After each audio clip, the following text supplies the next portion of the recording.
Il Job Day è un'iniziativa molto importante per i nostri ragazzi perché dà loro un'opportunità di incontrare le aziende che vogliono assumere in quello che per noi è un settore assolutamente strategico, il settore turistico, però dà anche l'opportunità ai giovani che non hanno le competenze spendibili oggi, dove ci sono oltre 1600 richieste di lavoro, di poter capire come acquisirle. Ci sono dei seminari formativi e informativi per consentire a questi ragazzi di poter poi disegnare un percorso che li possa accompagnare all'occupazione, a un'occupazione di qualità.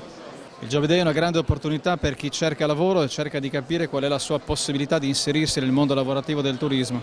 Il fatto che il turismo cresca vuol dire che ci sono molte più opportunità. C'è una statistica americana che dice che ogni 33 turisti in più si genera un posto di lavoro. Quest'anno abbiamo fatto più 10 nelle presenze turistiche, l'anno precedente ancora più 10. Portare più turismo in Sardegna vuol dire creare opportunità di sviluppo, creare possibilità occupazionali per i giovani e creare una possibilità e dare una speranza a chi vuole rientrare nel circuito lavorativo.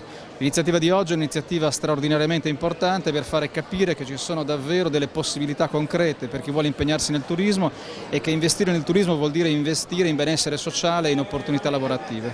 È anche da occasioni come questa che si può dare una mano ai ragazzi a trovare un lavoro. Iniziative come questa devono essere sempre più iniziative che aiutano i ragazzi a trovare un lavoro, che aiutano le persone a collocarsi e a avere una possibilità per poter guardare in maniera diversa al futuro.